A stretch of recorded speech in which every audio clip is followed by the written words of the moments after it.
Vamos a empezar a estudiar, estamos preparando la cámara de ahí, y como acá ya no puedo hacer stop. Entonces. Bueno.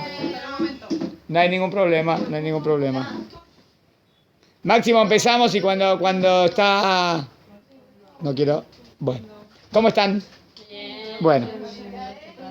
Ahora va a arreglarlo de mientras. ¿Cuál es la perashá de esta semana? Perashá Terumá. Habla de casi todos los kelim del Bet HaMikdash, de casi todos los utensilios del Bet HaMikdash. El otro día quisimos analizar el Aarón Abrit, el arca donde estaban los 10 mandamientos. Y ahora vamos a analizar otro, que es el Mizbeach. ¿Qué era el Mizbeach? El tabernáculo. El tabernáculo es el Mishkan. Todo es el Mishkan. Sería como el Bet HaMikdash. El Mizbeach sería el altar, donde normalmente se ofrecían los sacrificios. ¿Está bien? Y estaba normalmente en el patio. ¿Está bien? Entrar antes del Kodesh, el Kodesh HaKodashim, afuera, en el lugar más amplio, no el lugar cerrado, el lugar amplio, ¿está bien? Estaba el Mizbeach. Y lo que queremos analizar, ¿sí? ¿Ya está grabando? Entonces, en Parashat Terumá queremos analizar cuál es el objetivo del Mizbeach. Van a ver que salen temas muy, muy profundos y muy lindos. Y vamos a ver cuál es el objetivo de la clase. Primero vamos a leer los textos y planteamos las preguntas. ¿Está bien? ¿Tiene la hojita? Hay dos lugares que habla del Mizbeach al principio. Uno es en Parashat Yitro, que fue hace poquito de los 10 mandamientos, y otro en esta perashá. Leemos los dos textos y hacemos las preguntas. ¿Está bien? ¿Están concentradas? Leemos juntos. Parashat Yitro, en Éxodo 20, 24, eso lo leímos hace 2 semanas. ¿Está bien? Parashat Yitro, donde están los 10 mandamientos. Al final de los 10 mandamientos, al final de la perashá, dice esto: me haréis un altar de tierra para mí. Dice que van a hacer un altar, dice que es de tierra. Y sobre él sacrificaréis vuestras ofrendas. Y si cuando van a hacer korbanot, las ofrendas van a estar ofrecidas sobre ese altar. Y holocaustos pacíficos. Había varios tipos de sacrificios. Está bien, que se quemaba completamente. Algunos que también los Kohanim comían parte. Hay que entender por qué. En todo lugar en donde recuerde mi nombre, vendré a ti y te bendeciré. ¿Qué tiene que ver esto, no? Venía hablando de que vamos a hacer un Mizbeach. Y después dice, en todo lugar donde ustedes recuerden mi nombre, yo voy a venir y los voy a bendecir. ¿Qué quiere decir recordar el nombre? Si yo digo, Hashem, ahora viene y me bendice. ¿Qué quiere decir? En todo lugar donde ustedes recuerden mi nombre, Dios va a venir y te va a bendecir. ¿A qué se refiere recordar el nombre? ¿Entiendes la pregunta? ¿Y por qué está al lado del Mizbeach? Porque lo podía haber dicho en otro contexto, ¿no? En cualquier lado. Podía haber, no sé, al lado de Birkat Kohanim. ¿Por qué lo dijo acá al lado del Mizbeach? O sea, hay algo que representa el Mizbeach y eso como que traería la bendición, o eso es recordar el nombre de Dios. ¿Entienden? No. Y si hicieres para mí un altar de piedras, si el altar va a ser de piedra, no lo construirás con piedras labradas. Prohibido que esa piedra sea trabajada. ¿Por qué? ¿Qué tiene de malo si las piedras que pusimos en el Mizbeach eran trabajadas? Pues tu cincel, estoy ahí preguntando. Pues tu cincel ha golpeado sobre ella y de esta manera se profanaría. O sea, dice que si trabajaste la piedra o la cortaste, profanaste esa piedra. No sirve para el altar. ¿Por qué? Y no subirás a mi altar por escaleras. ¿Y de qué manera se va a subir al altar? No va a tener escaleras. ¿Qué tiene de malo que tenga escaleras? Para que no sea descubierta de una. Dice, había una esplanada. Había una esplanada, ¿no? Y así subían. Acá dice, ¿no? Para que no sea descubierta tu desnudez. A lo mejor aquí está dando una explicación. Sin embargo, si tenían las túnicas tan largas. No sé, debe ser que hay alguna manera que si es escaleras, levantas la pierna. Bueno, vamos a ver. Acá dijo eso, ¿no? Hay que ver cómo era la túnica, cómo era el vestido y por qué dijo que no sea con escaleras. Esa fue la pregunta. Está claro, es verdad. A lo mejor ¿qué dice? Para que no se vea su desnudez. ¿Qué tiene que ver? ¿Quién va a ver la desnudez? Nadie va a ver la desnudez. ¿Quién va a ver la desnudez? ¿O es algo simbólico? No sé. O a lo mejor, no sé. Vamos a ver cómo está creado el altar y cuál es el metraje, ¿no? ¿Cuál es la medida? ¿Se entendió las preguntas? Segundo texto, el de nuestra perashá. En nuestra perashá, al final casi de la perashá, dice, en 27, Shemot 27, Pasuk 1. Después de que habló del arca con los 10 mandamientos, con las lujot, después que habló de la menorá, después que habló de varias de los objetos, dice esto: y harás el altar de madera de acacia. Ah, acá me dice de qué material va a ser el altar. De madera. De 5 codos de largo, un codo de 50 centímetros. Entonces sería 2 metros y medio, ¿no? 5 codos de ancho, 2 metros y medio por 2 metros y medio, y 3 codos de alto. 1,5 metros de altura. No es tan alto, ¿no? Bueno, entonces digamos que más o menos hasta aquí, y ahí suben, y aquí está el piso del altar, ¿entienden? Acá está el Cohen haciendo los corbanos. Pero no era algo wow, gigantesco, ¿no? 1,5 metros de altura, 2,50 metros por 2,50 metros. En cada uno de sus 4 ángulos lo finalizarán con la forma de un cuernito, que tenía como una forma de un cuernito, hay que ver por qué. Y lo revestirás de cobre. No era de oro. Muchos de los utensilios del templo eran bañados en oro. Este no. Este era de madera, bañado en cobre. ¿Por qué? ¿Se entendió las preguntas? Bueno, van a ver que van a ver que sale mucho significado profundo del Mizbeach. Bueno, preguntas a analizar, va. Primero, ¿para qué vuelve a repetir lo del Mizbeach, altar, si la Parashat Yitro ya lo citó? ¿Está claro? Esa es una pregunta que hay que hacer siempre. Si la Torá dice una cosa en un lugar y después habla del mismo tema en otro lugar, siempre la pregunta es, ¿por qué no dijiste todo en el mismo lugar? ¿Por qué lo quisiste dividir en dos? A lo mejor, ¿no? Siempre tenemos que preguntar si aparece algo en otros lugares, ¿por qué? Segunda pregunta. ¿Qué diferencia hay entre lo que dice en Parashat Terumá, la nuestra, con lo que dice en Parashat Yitro? O sea, hay diferencias. ¿Qué me vino a enseñar en Parashat Yitro y qué me viene a enseñar en esta? ¿Por qué cuando nos habla del altar nos dice, en todo lugar en donde recuerden mi nombre, vendré a ti a bendecirte? ¿Qué tiene esto que ver con el altar? Es la pregunta que hicimos, ¿no? Entiendo que Dios te bendiga, pero ¿qué quiere decir? Que recuerdes el nombre y por qué lo dijo en el altar. ¿Se entendió? Cuarta pregunta. Miren cómo dice cuando harás el altar. Dice, Beasita, ¿cómo se diría? Y harás un altar, ¿cómo dirían en hebreo? Beasita Mizbeach, ¿no? Et Mizbeach. Pero si te dice Beasita et a Mizbeach. Esa hey. En hebreo se dice hey ayediyah. Harás él. ¿Por qué él? ¿Qué él? Harás un. No quiso decir un, quiso decir él. ¿Entienden la pregunta?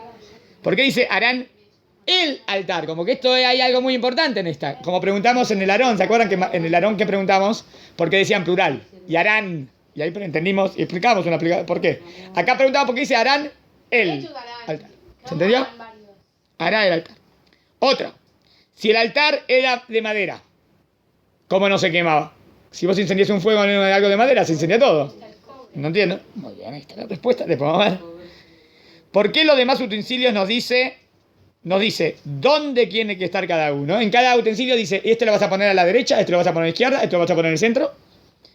Pero con el altar no nos dice. Nosotros sabemos que dónde estaba, en el patio. Como que mirando hacia al Kodesh y el Kodesh HaKodashim. Pero es interesante que la Torá no me lo ubicó. ¿Por qué no le dio una ubicación exacta al Mizbeach? ¿Por qué no nos dice dónde está ubicado? Y última pregunta. ¿Por qué permite el Mizbeach? Bueno, esta déjenla porque es más complicada. Hay una diferencia entre Mizbeach y Matzebah, pero hay que ver cuál es la diferencia. Si eran varias piedras, esta déjenla. Déjenla al costado, después vemos. ¿Se entendió hasta acá las preguntas? ¿Quieren agregar alguna? ¿Entendieron el objetivo de la clase cuál es? ¿Cuál es el sentido del Mizbeach? Y entender todas las preguntas que hicimos. ¿Está bien? Empezamos a contestar. Respuestas. Esperen. Antes de responder. ¿Mizbeach qué representa para ustedes? El altar a Dios. ¿Qué palabra representa eso? No, o sea, les doy 3 palabras y díganme qué palabra la representa más. Conocer a Dios, amar a Dios, servir a Dios. Servir a Dios. Enseguida dijeron servir, ¿no? O sea, que enseguida, ¿cuál es la asociación de idea en un altar? Lo estoy sirviendo, ¿no? O sea, como que el conocimiento de Dios, a lo mejor sería, yo soy tu Dios que te saqué de Mitzrayim, los 10 mandamientos. Después, el amor a Dios también se ve en mi relación de a Él, de sentimiento. Pero el Mizbeach más es acciones. O sea, el Mizbeach representa servicio. ¿Está bien hasta acá? A ver si tiene una idea. ¿Y por qué vendría después de todos los Kelim? Al final de todo vendría el Mizbeach, que ¿qué representaría? Servir a Dios, ¿no? Que es lo que Dios me quiere enseñar, ¿no? Bueno. Primero, el servicio a Dios no se realizará de manera similar al servicio que se hacía con la idolatría. Primer punto. Cuando servimos a Dios lo hacemos de manera contraria a lo que hacían los idólatras. Varios ejemplos que lo hacemos de manera contraria. Por eso dice que no tenían que ser piedra labrada con hierro. Era normal en los altares de otros dioses, ¿está bien? Ahora hay que ver que hacían altares de esta manera, especiales, todos labrados. Nosotros, más sencillo, ¿entienden? No como ellos. Es una manera diferente de servir a Dios verdadero. El hierro, ¿para qué se usa? ¿Por qué no podía trabajar la piedra con hierro? Para las guerras, ¿no? Las espadas, para la fuerza, para la violencia. Y el servicio a Dios es con misericordia y no con fuerza. ¿Entendido el concepto? No piedra labrada, para labrar la piedra tenías que cortarla con un metal. El metal no puede subir al misbeach porque el metal representa violencia y guerra. Y el misbeach representa paz, amor con Dios. ¿Está bien? Lindo. ¿Qué representa paz, perdón? Que el misbeach no se hace ni con hierro ni con metal. Por eso la piedra no tiene que ser cortada. Y no con fuerza. Además, todo tipo de arayot. Otra cosa que había en la idolatría, que había mucho. En la idolatría había mucho relaciones prohibidas. Utilizaban muchos sacerdotisas, ¿saben? En la idolatría. ¿Por qué? Tenías que atraer a muchos adeptos. Y bueno, aparecen muchas sacerdotisas. Eso atrae a los hombres, ¿no? Y utilizaban y hacían muchas cosas de cosas feas, ¿está bien? Había un servicio que era Baal Peor. Baal Peor. ¿Se acuerdan que con las mujeres de Midian, que los hombres de Israel cayeron con las mujeres de Moab? ¿Por qué cayeron con las mujeres de Moab? O sea, las mujeres de Moab los conquistaron. Pero ¿por qué cayeron al final terminando haciendo idolatría? ¿Qué tiene que ver? Debe ser que la idolatría tenía que ver también con relaciones. Porque vemos después que todos empezaron a estar con las mujeres de Moab, ¿se acuerdan? Entonces debe ser que una manera de servir a esos dioses era algo así. ¿Entendieron? Teniendo relación. Era muy feo, así. Pero eso atraía mucho, claro. No por la idolatría en sí, sino porque se quieren permitir hacer cosas prohibidas. Entonces, ¿cómo es en el judaísmo? Al contrario, ¿qué dice? En la idolatría había todo tipo de arayot, obscenidades, a la manera que hacían los idólatras. Estará completamente prohibido. Es por eso que no se podía ascender al altar por escaleras, sino que debía ser mediante una rampa, por esta misma razón. ¿Está bien? Entonces, ¿por qué por la rampa? Dice el pasuk, ¿no? Para que no se vea su desnudez. Entonces entiendo que como si la persona, como que si levanta la pierna, como que no digo que alguien está mirando eso, sino que es una falta de respeto al misbeach, ¿entienden? Como que estás delante de un Betagneset, no va a entrar una persona desnuda en un Betagneset. Es una falta de respeto, ¿entendieron? Esa es la idea. Entonces, por eso, lo más cubierto posible y de manera que no tenía que levantar mucho la pierna. Esa sería la idea. El tzniut, se aplica el tema del recato al misbeach porque yo sirvo a Dios con recato. Se aplica al misbeach el tema de no guerra y no violencia porque yo sirvo a Dios con bondad. ¿Entendieron los dos conceptos? Cuando sube al altar. Cuando sube al altar, está bien, tenía que subir por una rampa, entonces va subiendo una rampa. No es que tiene que subir la escalera. Y antes tenían túnica, no tenían pantalones, algo. Entonces a lo mejor es como, no sé qué, la ropa interior, no sé, pero ¿entienden? Es como que se vería, es una falta de respeto. Es como que delante del tefilín se desnuda, ¿entienden? Algo así, ¿entendieron? Entonces la Torah dice, no. Y eso era típico en los... Quiero agregar algo más interesante. El Baal Peor, cuando dicen cómo era la idolatría del Baal Peor, la explicación de los Jajamim dicen que hacían sus necesidades delante de esos dioses. Es una asquerosidad, ¿no? Es una asquerosidad, pero en la idolatría hay tantas asquerosidades que no te asombrarías. Pero igual, suena extraña ese tipo de idolatría. A mí me parece que la explicación no era que hacían sus necesidades, ¿entendieron? Que iban al baño delante del ídolo. Porque qué asquerosidad ir al baño delante del ídolo. ¿Qué manera de servir a un dios es eso? A mí me parece que lo que quiere decir era que tenían relaciones. Esto tiene más lógica. Esa idolatría de Baal Peor era que el hombre con la mujer como que tenían relaciones sexuales delante de ese dios. Era una asquerosidad. Hasta hoy en día existen cosas así, no sé si se acuerdan.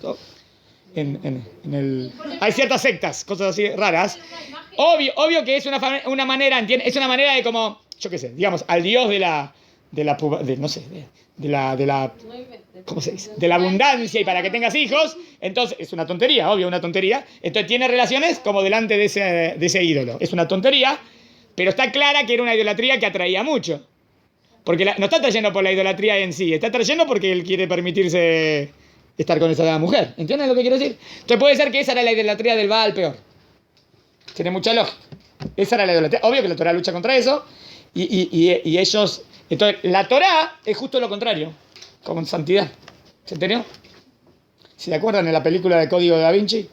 Ahí hay una escena que de repente están haciendo cosas raras, ¿no? Obvio, no se ve nada, está bien. Pero es algo como como que está relacionando el tema sexual con el tema religioso, ¿me siguen? Es gravísimo, ¿no?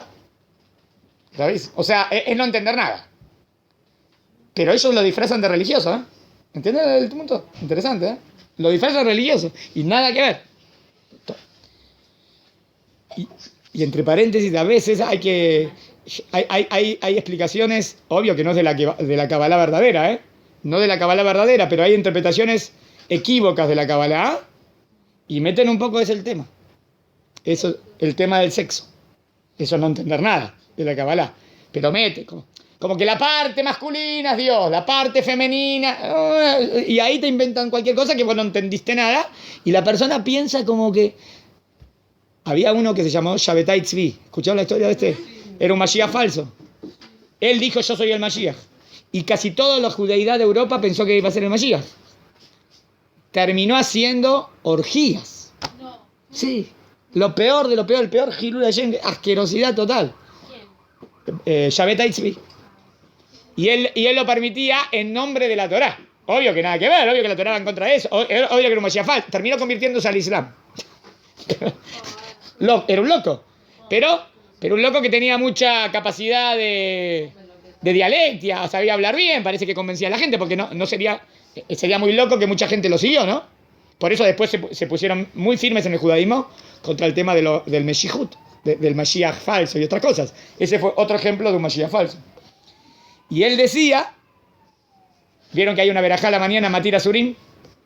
Matir Asurim, ¿qué es Matir Asurim? Literalmente, que vos como estabas durmiendo, como que estabas preso y ahora Baruch Hashem podés caminar. Entonces decís, Dios gracias que puedo caminar. Pero ¿cómo se puede traducir Matir Asurim? Permite Asurim. No, permite lo prohibido. Y él decía, Matir Asurim. Entonces hoy digo que hoy se puede. Cualquier cosa. Locura. ¿Ven? Bueno, hay que tener mucho cuidado, como allí falso, con interpretación de Kabbalah equívoca, con no decir qué masculino, femenino, ¿qué me puede decir la kedushá de la acción sexual entre marido y mujer que quieren traer un hijo al mundo? Ahí sí está bien, pero no exageres, no digas, hay una acción de kedushá, es material. ¿Qué me la hablas con kedushá? No me la hueves, no me la disfraces. Estás haciendo una misma que es perurbum y lo etares, ¿no? Está bien, y está marido y mujer, y es normal, y es lo que debe ser, y así es perfecto. Pero no me digas ahora que eso tiene que ver con una santidad que mueve los cielos. No sé si escucharon esas ideas raras. Mejor que no las escuchen. Ahora las escucharon de mí. Pero entendieron que... No sé de dónde viene. ¿Está claro? Vuelva a la nuestra. El servicio a Dios es normal, es bueno, es con kedushá, es con santidad. También está la parte de placeres materiales en esta vida de manera buena. Y eso es poner kedushá a lo correcto. Pero no cosas raras. ¿Está bien? Bueno. Entonces dice ahí, subía por una rampa. Por esa misma razón el sacerdote debía poseer ropas que cubrían todo su cuerpo. Y además debía caminar dando pasitos cortitos, para que no deba abrir demasiado sus piernas. El altar debía ser de tierra, sencillo y sin oración. Aprendimos. Y sí, ¿quién sube? No hay sacerdotisas. No hay sacerdotisas. Obvio, se habla más de la mujer porque la mujer representa más belleza, pero el hombre también, sí. Obvio. Obvio. Sí, está bien. ¿Está bien hasta acá? Entonces, ¿qué tres parámetros aprendimos de qué manera servimos a Dios? ¿De qué manera servimos a Dios? Un punto que aprendimos, primero, misbeach significa servir a Dios. No con hierro porque representa violencia. ¿Está claro? No con la rampa para lo contrario de promiscuidad o cosas de arayot, de obscenidades. Y también con sencillez. ¿Dónde vimos la sencillez? De tierra, sencillo, de cobre, sin ostentación, no era de oro. ¿Está bien hasta acá? Bien. Ahora vamos al ¿qué representa el altar? Hierro es ostentar, ¿no? No, hierro es violencia. Sigo. Todos los altares que figuran hasta este momento, todos los altares que hay hasta... Estoy en Shemot 27. ¿Cuántos altares subieron hasta Shemot 20? Vamos a ver. En la Torá hubo altar. Con Abraham hizo 4 altares. Isaac hizo un altar y Jacob hizo 2 altares. En total tengo 7. Lindo, ¿eh? Entre los 3 avot tengo 7 altares. Se refiere meramente al altar, pero es interesante que los altares que hicieron Abraham y Jacob, no ves mucho, no, o casi nada, el tema de los sacrificios. Habría que ver si lo ves solamente al final en Jacob, cuando vuelve a... Cuando va para Misraim. Pero siempre que hacían altar, ¿no ves que dice que Abraham hizo sacrificios en el altar? No. ¿Dice que Isaac hizo sacrificios en el altar? No. O sea, ahí va. Se refiere meramente al altar sin realizar sobre él sacrificio. Ahora, esa es mi pregunta. ¿Cómo puede ser que Abraham hizo un altar si no hizo sacrificios? ¿El objetivo del altar no es hacer sacrificios? No. Ese no siempre. Si Abraham hizo 4 altares y no hizo ningún sacrificio, significa que el altar tiene un objetivo por sí mismo. Y no es el sacrificio. ¿Entendieron? ¿Y cuál es el objetivo de hacer un altar a Dios? Acá. Eso. Es reconocer y proclamar a Dios. O sea, entiendo que el objetivo del altar es: yo creo en un Dios único. Y por eso hago este altar. Es como que haces una sinagoga o un Betagneset. En el Betagneset no hay sacrificio, ¿no? Hay un lugar donde se reza, ¿no? Eso es un altar. ¿Se entendió? Sigo.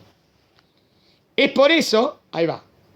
¿Por qué viene esto justo luego de los 10 mandamientos, que fue la revelación de Dios en el Sinai? ¿Por qué apareció? Fíjense que habló eso después de los 10 mandamientos, antes de que hable del Mishkan, ¿eh? ¿Por qué me habló del altar antes que hable del Mishkan? Ahí va la respuesta. Es por eso que luego de la revelación del monte Sinaí, nos habla del altar. Nos viene a enseñar que solo a él es digno y apropiado servir. ¿Qué le parece la idea? ¿Qué aprendimos en los 10 mandamientos? ¿Qué aprendí en los 10 mandamientos? ¿Que Dios existe? Sí. ¿Que Dios es único? No, que Él es lo máximo. Bueno, entonces, ¿por qué después de eso viene el altar? ¿El altar qué representa? Y ahora entendí que Dios era el rey y a Él lo debo servir. Pero no estoy hablando de los sacrificios. El altar representa a Él, lo quiero servir. ¿Entendieron la idea? ¿Qué principio de fe es? El quinto principio de fe.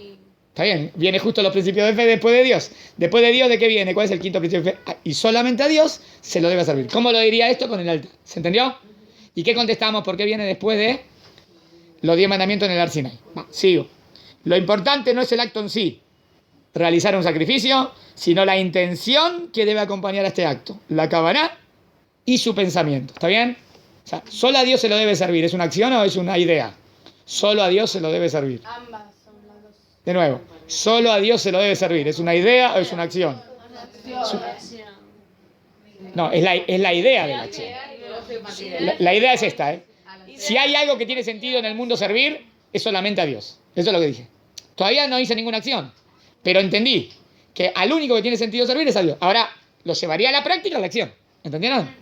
Es la idea primera de la acción. Bueno, ¿entendieron? Bueno, ahora, ¿por qué hay diferencia entre las dos perashot? Va. En nuestra perashá no nos habla de los detalles de cómo debe ser construido, ni cómo hacer para que la madera no se queme cuando se hagan las ofrendas. Eso ya lo hizo en Éxodo. Ahora dice, ¿por qué acá no explica? Acá dice que vas a ponerle corbán, vas a de madera, pero se va a quemar. O vas a de corbán, no se va a quemar. ¿Por qué no lo explica en esta perashá? Porque lo explicó antes, en la perashá primera. Es por eso que nos dice el altar. ¿Por qué dice, y harán el altar? Que es él. Sean como construcción de leer Humash. Estoy leyendo Humash. En una perashá ya me dijo que hay que hacer un altar. Y ahora, en esta perashá, después de 2 perashá, me dice, y vas a hacer el altar. El famoso, ¿cuándo? ¿Qué él? El que te dije antes, claro. Entonces, el que te dije antes. Si no, no le digo a él. Si es la primera vez que te lo digo, vas a hacer un altar, porque yo no sé de cuál. Pero si yo ya te hablé del altar, es el que te dije antes. ¿Entendieron la respuesta?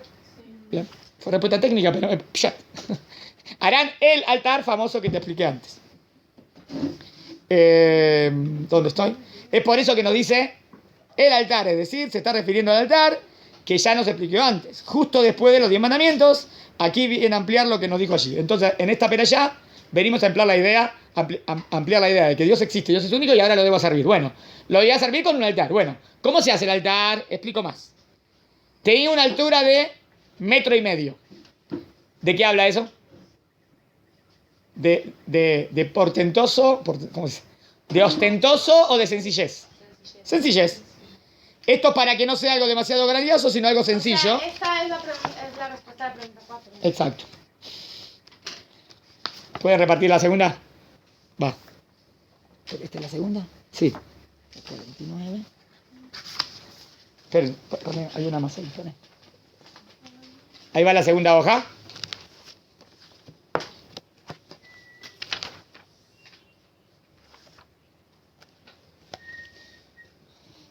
¿Qué otro punto podría agregar? Que sea de 1,5 metros y no sea de, yo qué sé, de 15 metros, de 10 metros. Para que sea a la altura de una persona. Es más, para subir, ¿menos complicado o más complicado? Menos complicado. O sea, la idea no es que sea re complicada la cuestión, ¿no? La idea es voy a servir a Dios de manera... Bueno, entonces primero sencillez. ¿Tienes la hoja? Ahí llega la hoja y sigo. Sino algo sencillo para que, voy a la hoja nueva, el sacerdote pueda servir sobre él en forma cómoda, la verdad. No es algo tan alto. Sube la planada, llega ahí, tiene 2,5 metros. No está demasiado alto que lo obligaría a subir por grandes escalones o pasos grandes en una rampa. Estaba recubierto de cobre. Muy bien. ¿Por qué de cobre y no de oro? ¿Qué diferencia habría? Primero, sencillez. Y segundo, para que no se queme. Para enseñarnos la simpleza del servicio a Dios y porque no se quema con el calor. El oro se derrite mucho más rápido.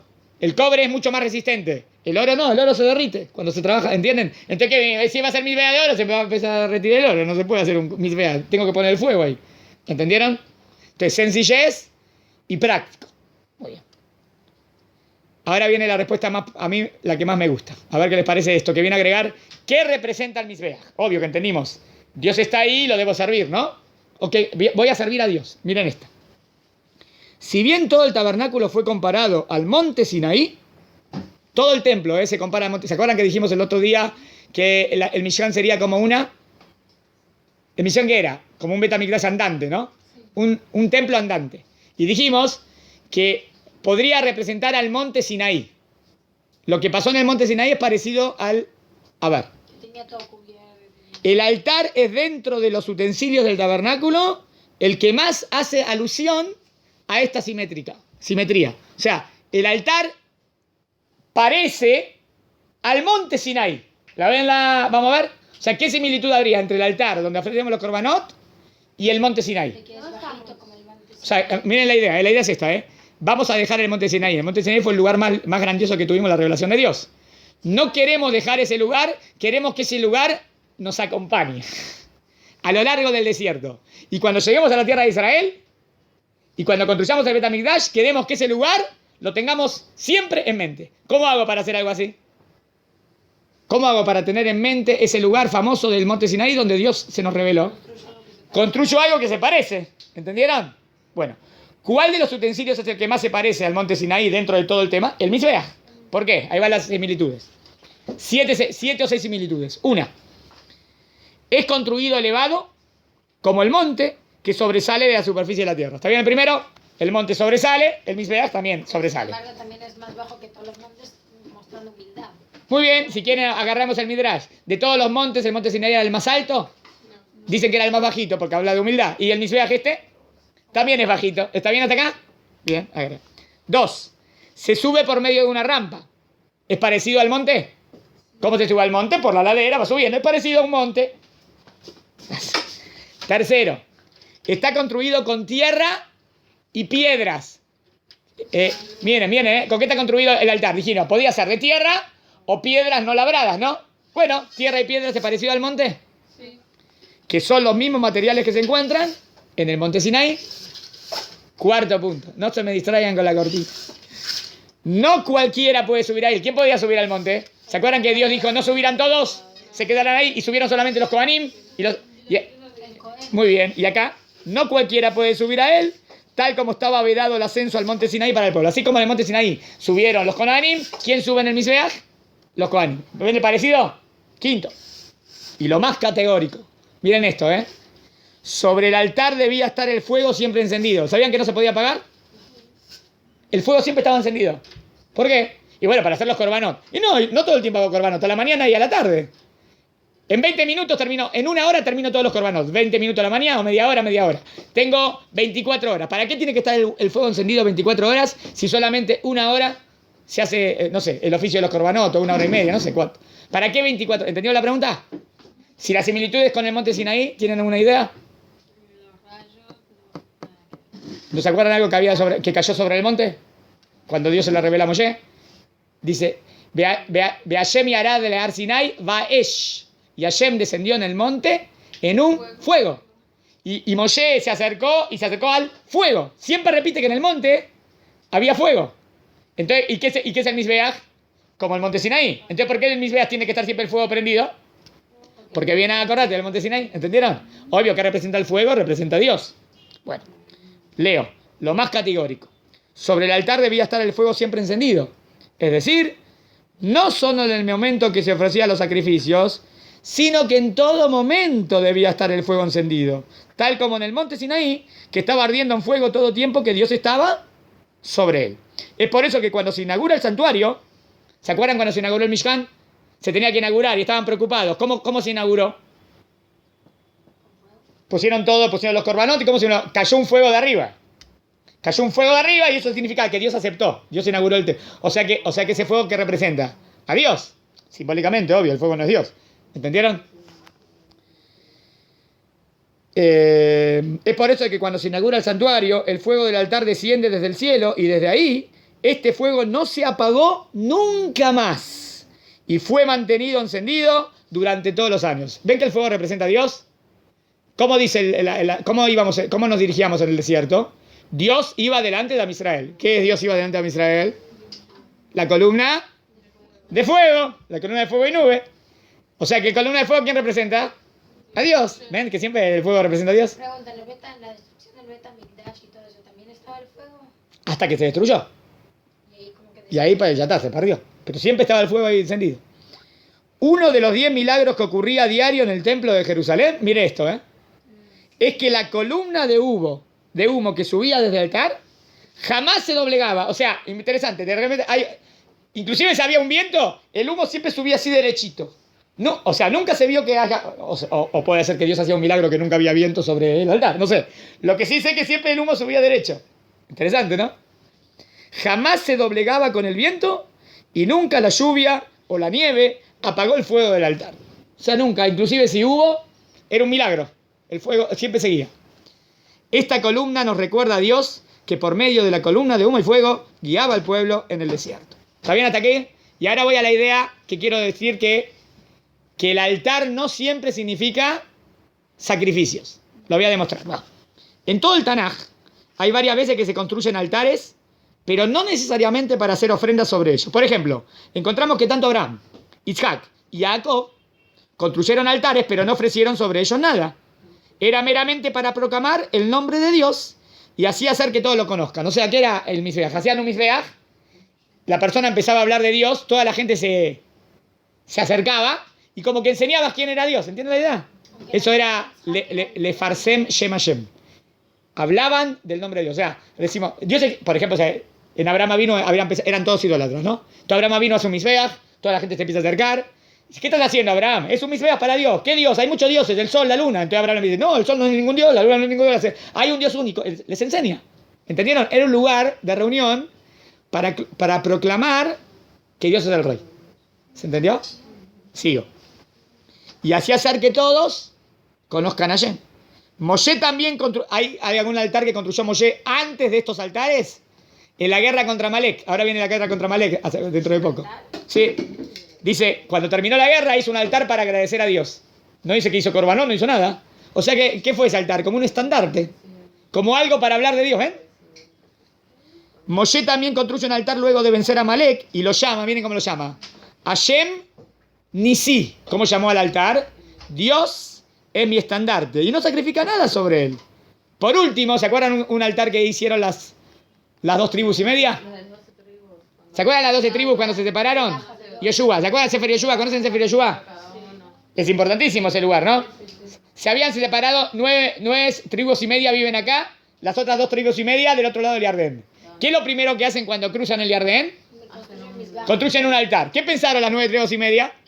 Que iban a hacer idolatría. Y ellos le contaban, no, es para saber que nosotros somos el mismo pueblo y que creemos en un Dios único.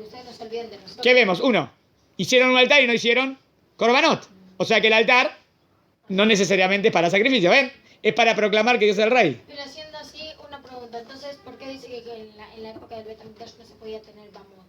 Vamos, pero Bamot era para Korbanot. Hacer altares y hacer Korbanot fuera del Bet HaMikdash. Esto estaba prohibido. Pero digamos que yo construyo un templo, digo, en honor a Dios, y aquí nosotros nos reunimos para hacer tefila. ¿Qué problema hay? Eso no hay problema. O sea, altares sí se podía construir después. Hay que hablarle así. Lo que estaba prohibido era Bamot, donde, como altares donde ofrecían Korbanot. Eso es lo que estaba prohibido. ¿Se entendió? Lío. Por último, en el libro de Yoshua encontramos a dos tribus, Reubén y Gad, que construyen un altar enorme, pero no ofrecen sacrificios en él, sino que es para que sirva de testimonio. Yo sé que cuando leo es más difícil que ustedes se concentren, porque tienen que seguir el texto, porque es más fácil cuando es ojo a ojo. Está bien, pero no importa, bueno, hagan el esfuerzo nada más. Yo sé que la mitad está haciendo el esfuerzo. Pero no ofrecen sacrificios en él, sino que es para que sirva de testimonio que ellos creen en Dios y son parte del pueblo de Israel que pregona esa idea. ¿Vieron? Entonces, ¿qué sería el Mizbeach? Creo en Dios y a Dios lo quiero servir. ¿Entienden? Esa es la idea del Mizbeach. Esto es muy lindo decirlo, ¿entienden por qué? No sé, Udai se van a entrar por qué. Porque todavía nosotros no hablamos del tema de los korbanot. Y el tema de los sacrificios animales es un tema complicado de explicarlo hoy en día, ¿no? Sacrificios animales, Dios no necesita. ¿Y para qué hay tanto Mizbeach de korbanot? Yo quiero enseñarles que primero el tema central del Mizbeach no es korbanot necesariamente. ¿Ven? En resumen, el altar no solo es utensilio que se utiliza para hacer sobre las ofrendas, sino que representa algo más. En la época de los patriarcas era para proclamar a Dios, y en el tabernáculo era para representar la presencia divina. ¿Cómo se representaba la presencia divina? Tal como ocurrió en el monte Sinaí. ¿Cómo se sentía la presencia divina? El fuego que estaba en el monte. Y en el altar, el fuego que siempre estaba encendido en el altar. Es como que siempre estoy delante de Dios. ¿Entendieron? El altar es el testimonio de fe del hombre que proclama que el Eterno es el único Dios y que solo a Él se debe servir. O sea que tengo dos principios de fe, ¿no? ¿Qué principio de fe tendría en el altar? Dios existe y por ende a Él lo debo servir. Es el tema de la vida, ¿no? Es por eso, miren esto, qué lindo, que los profetas a menudo se quejaban ante el pueblo. ¿De qué se quejaban, Y lo instaban a que dejen de traer ofrendas al altar. De repente tenés unos peraquín rarísimos, ¿no? Que le dicen, no me traigan más korbanot, los odio. ¿Cómo Dios va a decir que odia los korbanot si Dios es el que obligó que traigamos korbanot? ¿Entendés la pregunta? Para, Dios quiere que traigamos korbanot. Si hay más de 100 mitzvot de korbanot, es que quiere. Entonces, como Dios dice, Sananav, mi alma odia estos korbanot que están trayendo. Porque prefiere que uno vaya y sirva y le agradezca. Y entonces, pero hay una misma de traer korbanot, tengo que traer Sí, korbanot. pero es que como que están dando solo enfocarse en la mitzvah, están Cuando están enfocándose en otra cosa. en otra cosa y dice ya la idolatría y es lo que Hashem no quiere. O sea, hay un tipo de korbanot que sí no serviría para nada. Y que Dios diría, ¿sabes qué? No me traigas nada. A ver, ¿se les ocurre un ejemplo? Deme un ejemplo. No, si es korban de Hatat, es una misbah. No, pero es una misbah. No, deme un ejemplo que Dios odiaría que yo actúe así. Otra vez como una situación que Un ejemplo, que un yudí traería un korban y Dios dice, oh, no lo quiero. ¿Entienden mi ejemplo? Pregunto algo que va en contra aparentemente de la misbah. segundo Bet HaMikdash estaban haciendo la... ¿De qué manera? Deme un ejemplo de qué manera traigo el korban para que Dios lo deteste. Estaban haciendo el Corban y después decían sí, Hatat y Hayat. Hatat y después sigo haciendo lo mismo. ¿Qué querías decir? ¿Qué dijiste? ¿Qué dijiste, Sara? Que si no se hace con teshuva completa, o sea, con... Para, pero digamos que yo no hago, digamos que yo ahora no hago el Corban con teshuva completa, pero hice mi pequeño esfuerzo. ¿También Dios lo detesta? Me parece que no. No, Para que Dios lo deteste tiene que ser así. Miren, explíqueme, le voy a explicar. Hago todo tipo de pecados, todo tipo de transgresiones. Y después vengo y digo, Dios, mirá, te traigo el Corban, toma, ahora sigo haciendo lo que quiero. Dice, Dios dice, no entendiste nada. Yo lo que quiero es que vos te portes bien y vos pensás que vos haces cualquier pecado y me traes un Corban como una coima, como un soborno. Si entendés que el Corban es así, no entendiste nada. Eso sí que lo odio, ¿entendieron? Esa es la respuesta que solucionan los Besukim del Tanaj, que a veces contradicen los Corbanot. Porque no puede ser que Dios contradiga los Corbanot porque Dios dijo que hay que ordenar. ¿Entienden? Porque algunos traen esos Pesukim para decir, ves que Dios no quiere Corbanot y Dios no quiere nunca más Corbanot. Entonces, pero hay más de 100 mitzvot, no te entiendo. ¿Hay una contradicción? Sí. O sea, hay en cierta manera, y hay que ver qué representaba el Corban, pero puede haber una posibilidad que el Corban sí no sirva para nada. Que yo soy un ladrón, robo, mato y por ejemplo, le doy un ejemplo práctico, un ejemplo. Digamos que hay un tipo de la mafia que es Hasbe Jalila, que sea judío. Y viene en el Bet Knesset a Yom Kippur, en el día de perdón. Y trae una donación de $1.000.000. ¡Oh! Pará. Si es de la mafia, Hasbe Jalila, no quiero ese $1.000.000, que es dinero sucio, dinero asqueroso. Dios diría, ¿no? Sería un ejemplo como hacer un pecado y traer un corbán. Ese corbán no sirve de nada. ¿Entendió el ejemplo? Obvio, no hay ningún judío de la mafia. Dije un ejemplo. Quise decir, si una persona malvada hace cosas muy malvadas y piensa que haciendo un corbán va a quedar limpio, no. Primero que haga teshuvá, obvio. ¿Se entendió? Creo que explicamos. Eso quiero decir que los profetas se quejaban de esa manera de hacer el sacrificio. ¿Sí? Puede también llevar esto al corbán que hizo Caín, ¿no? Muy bien, sí. ¿Se acuerdan que Caín hizo corbanot ayer, no? Y Dios no lo aceptó. ¿Qué dijo? Que Caín hizo corbanot a Hashem y Hashem no lo aceptó. Pará, quiero resumirla. La idea. ¿Por qué Hashem no aceptó el corbán de Caín? Porque Primero Dios no le había pedido que no nada. había pedido. Y viene Caín y tuvo una bendición, muchos frutos en el campo. Y le quedaron los frutos, los de última, ¿no? Podridos ahí. Dice, ¿sabes qué? Se lo voy a llevar a Dios. Dice Dios, ¿sabes qué, Caín? No quiero nada, ¿qué me traes? ¿Yo te pedí? No me traigas esto. Si vos querés como reconocer que todo viene de Dios, no me vas a traer los frutos de última. ¿Qué hizo Abel? Llevó los primerizos, los mejores animalitos. ¿Entendieron la diferencia? Sí.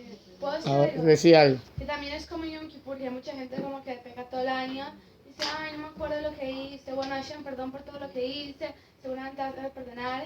Termina Yom Kippur y empiezan a pecar otra vez. Bueno, Yo no voy a hacer nada mal este año, voy a arrepentir. Si algo te llevó así y después enseguida empiezo a pecar de nuevo igual, no dice nada. ¿Qué día del perdón fue? No pedí perdón. Hashem no quiere. Obvio.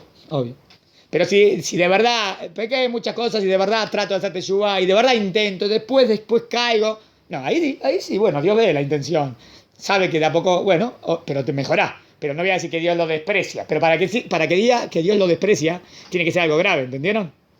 ¿Se entendió? Sigo. Pues el altar no es algo meramente técnico. No se trata de traer un sacrificio y así satisfacer las sedes de los dioses. Que así pensaban en la idolatría. Pensaban que le daban cosas a los dioses. Sino que si este acto está divorciado de la intención y el sentimiento profundo que antes mencionamos, entonces el acto de quemar una ofrenda sobre el altar es algo pagano que debe ser evitado. ¿Se entendió? Última, y terminé, chiquitito. Y terminé y les cuento un cuentito. ¿Hacen eso?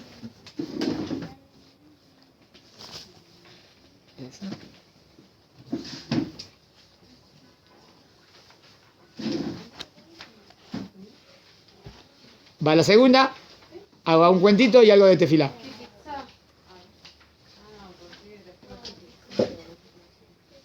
Vale. ¿Qué debería de... Entonces, si en los altares lo principal no son los sacrificios, pero ¿qué debería representar en la ofrenda? ¿Qué debería representar? Ahí va. La ofrenda debe ser la que demuestra en los hechos que este individuo proclama al Eterno por sobre toda la creación. O sea, el tema central ¿cuál sería? Reconozco que Hashem es el Rey, lo más importante. Y está dispuesto a servirlo. ¿Y a quién quiero servir? A Él. Eso representa el altar. Primera y principalmente, cuidando y cumpliendo sus preceptos. ¿Y qué es lo que Dios quiere de mí antes que todo? ¿Qué es lo que Dios quiere de mí? Que haga su voluntad. Porque hacer su voluntad me mejora como ser humano, ¿no? Y mejora el mundo. Perfecto. Pero también ofreciéndole cosas de valor. Y si yo voy a reconocer que todo viene de Él, ¿qué le ofrezco? Algo que tiene valor, ¿entienden? Por eso era simbólico, por eso el animalito era, antes el animalito era un pago, ¿entiendes? Una vaquita te costaba 2.000 shekels, era dinero. Eso representaba un poco como que reconozco que todo viene de Dios y cosas de valor para demostrar que Dios y solo Dios es lo más preciado. ¿Cuál fue la máxima prueba de que Dios es lo más preciado? ¿Cuál fue la máxima prueba que Dios le hizo a un ser humano? Dame a tu hijo Isaac. ¿Qué le está pidiendo? ¿Qué hay algo más preciado que Abraham que Isaac? No. Abraham lo ama con lo máximo a Isaac. Y Dios le dice, dámelo. Wow, eso demostrar cuál es el valor supremo. O sea, si Dios es el valor supremo, está dispuesto a darlo, ¿no? Obvio que es una prueba. Pero ¿entendieron el valor de la prueba? La prueba se demuestra con algo que vale para ti. Cuando actúa de esta manera, entonces es digno de recibir la bendición de Dios. ¿Se acuerdan que preguntamos? Entonces, si recordarás mi nombre, yo vendré a ti y serás bendecido. ¿Qué tiene que ver esto con el altar? Ahora sí entiendo, porque ¿qué representa el altar? que Dios es lo más importante para mí y que a Él lo debo servir. Entonces, donde recuerdes mi nombre, miren cómo dice, entonces es digno de recibir la bendición de Dios. Por eso dice, en todo lugar en donde recuerdes mi nombre. ¿Qué sería en todo lugar donde recuerdes mi nombre? Obvio que después el Mizbeach tenía que estar en un lugar fijo. Pero el Mishkan en el desierto, ¿fue de un lugar para otro? Sí. Y es más, y si eso es lo que representa, y si yo ahora estoy acá y estoy haciendo tefilá y recuerdo a Dios y le pido a Dios, de verdad, ¿no sería como recordar el nombre de Dios? Sí. Vendré a ti y te bendeciré. ¿Cuándo voy a venir a ti y te voy a bendecir? Cuando reconozcas estos conceptos y quieras ir en mis caminos. Si vos reconoces a Dios y querés ir en los caminos de Dios y vas en los caminos de Dios, entonces Dios viene y te bendice. Buenísimo. ¿Se entendió? Bueno, espero que les haya gustado. Traté de darle. Voy a contar un cuentito ahora. Cambio de tema. Esperen que le doy un clic. ¿Pueden hacer un clic ahí?